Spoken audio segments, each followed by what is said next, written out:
Shalom, salam sejahtera bagi kita semua. Selamat siang anak-anak. Dan apa kabarnya siang hari ini anak-anak? Semoga semuanya dalam keadaan sehat. Anak-anak ibu semua masih semangat belajar? Oke, jika semuanya masih semangat belajar, pertemuan kali ini kita akan mempelajari pelajaran TIK. Nah, untuk itu anak-anak ibu disiapkan alat perlengkapan belajarnya. Jika semuanya sudah disiapkan, ayo kita belajar anak-anak. Nah, di pertemuan ini karena anak-anak belum mempunyai buku paket TIK karena buku paketnya belum sampai di sekolah anak-anak. Nah, anak-anak ibu di pertemuan ini kita akan belajar tentang mengenal Microsoft Excel. Microsoft Excel.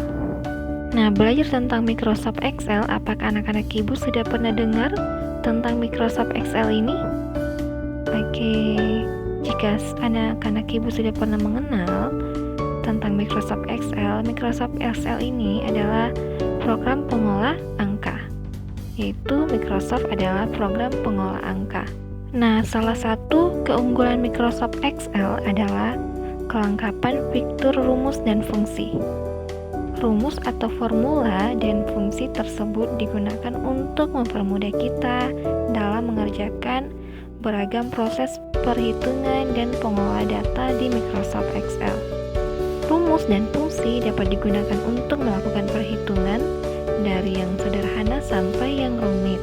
Nah, anak-anak kita mengenal dulu tentang Microsoft Excel. Kemudian jika anak-anak membuka Microsoft Excel, maka tampilannya seperti ini anak-anak. Nah, Microsoft yang ibu buka ini, yang ibu punya itu Microsoft Excel 2013.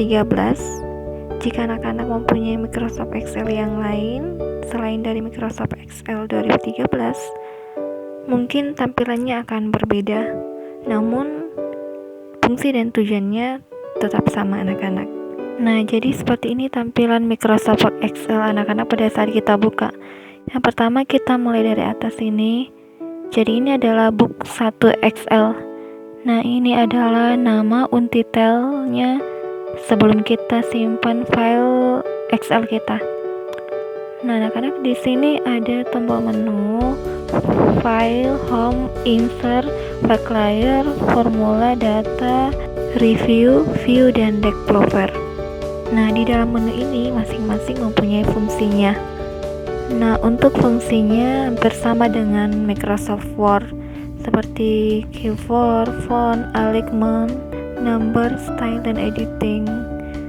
Dan begitu pun juga dengan insert, ada tabelnya, bagaimana cara memasukkan gambar, icon, grafik, dan sebagainya anak-anak. Dan selanjutnya untuk back layer, ini ada ukuran marginnya, yaitu untuk batasan teksnya. Dan juga ada orientation, yaitu untuk bentuk ukuran kertasnya, apakah for text atau landscape. Nah, begitupun juga anak-anak dengan ukuran size-nya hampir sama dengan atau sama dengan di Microsoft Word. Dan di sini ada print area anak-anak untuk kolom print area. Nah, di sini fungsinya untuk mengeprint data atau area mana yang kita print dalam area Microsoft Excel. Nah, anak-anak begitupun juga dari masing-masing setiap menu itu ada fungsinya. Jadi tampilan menunya ini anak-anak hampir sama dengan di Microsoft Word, tapi ada sedikit perbedaan dan juga fungsinya tetap sama anak-anak. Nah, selanjutnya anak-anak, pada tampilan ini, jadi dalam Microsoft Excel ini terdiri dari kolom dan baris. Nah, di mana kolom ini ditandai dengan kolom A, B, C, dan seterusnya. Begitupun pula dengan baris ditandai dengan 1, 2, 3, dan seterusnya. Nah, jika ada bertanya, berapa jumlah kolom dan baris dalam Excel? Jika anak-anak belum tahu, nah seperti ini caranya anak-anak untuk mengetahui jumlah kolom dan baris dalam Excel. Nah, caranya itu anak-anak pada menu keyboard. Nah, anak-anak menekan tombol kontrol dan tombol arah panah ke kanan. Maka tampilannya seperti ini anak-anak. Jadi batas kolom pada Microsoft Excel itu adalah sampai kelipatan XFD. Selanjutnya, cara mengetahui jumlah baris pada Microsoft Excel. Nah, perhatikan di keyboard anak-anak dengan caranya menekan tombol Ctrl, kemudian tanda panah ke bawah.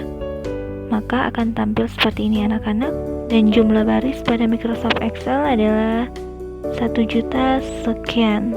Nah, itu adalah jumlah dari baris Microsoft Excel anak-anak. Nah, apakah anak-anak ibu sampai di sini sudah mengerti? Oke, jika sudah dipahami, selanjutnya anak-anak untuk kembali ke tampilan awal atau baris pertama dan kolom yang pertama, yaitu dengan menekan tombol Ctrl arah panah ke atas. Nah, akan kembali ke kolom pertama dan baris pertama. Nah, selanjutnya anak-anak dalam Microsoft Excel ada yang dinamakan dengan sel.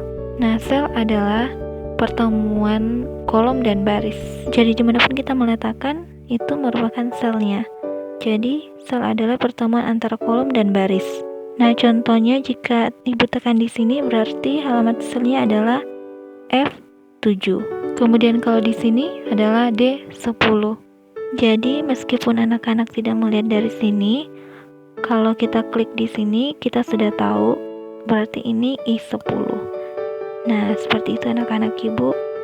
Selanjutnya juga anak-anak dalam Excel ada juga yang dinamakan dengan sel relatif dan juga sel absolut. Sel relatif adalah sifatnya yang berubah-ubah atau datanya berubah-ubah. Sedangkan sel absolut yaitu datanya tidak berubah-ubah. Nah, sampai di sini sudah dipahami anak-anak? Oke, jika sudah dipahami, selanjutnya di sini ada yang dinamakan sheet. Nah, sheet ini hampir sama dengan bagian. Jadi ada sheet 1, sheet 2, sheet 3 dan seterusnya. Jadi sheet ini merupakan bagian-bagian dalam Microsoft Excel. Kenapa? Karena dalam Microsoft Excel itu karena berbentuk kolom dan baris anak-anak, maka dibuatnya seperti ini. Jadi dalam satu sheet ini dapat kita buat beberapa halaman. Dapat kita lihat, cek di sini. Bagian bawah di sini book layer. Nah, ini berbentuk seperti kertas anak-anak. Nah, coba. Nah, jika ditarik ke bawah maka seperti ini anak-anak. Jadi ini tampilan normal seperti ini, dan ini tampilan layarnya seperti ini, bertampilan seperti kertas. Jadi di dalam sheet 1 ini ada beberapa halaman ya anak-anak. Selanjutnya dalam Excel ada namanya operator aritmatika. Jadi operator aritmatika adalah fungsi penjumlahan atau fungsi matematika dasar jika kita menggunakan penjumlahan seperti penjumlahan, perkalian, pembagian, dan pengurangan, dan juga pangkat anak-anak. Nah, sampai di sini pelajaran kita. Apakah sudah dipahami anak-anak? Jika anak-anak semua sudah memahami pelajarannya, dan silakan dikerjakan tugasnya anak-anak. Dan ini untuk tugas anak-anak. Untuk pengumpulan tugasnya di Classroom langsung dikirim di sini ya anak-anak. Oke, semoga anak-anak semua dapat mengerjakan tugasnya dengan benar. Nah, jika ada kata-kata ibu yang kurang jelas, ibu minta maaf. Ibu ucapkan terima kasih. Tetap semangat dan giat belajarnya anak-anak. Tetap menjaga kesehatan. Sampai jumpa di pertemuan selanjutnya. Dan anak-anak, Tuhan Yesus memberkati. Shalom.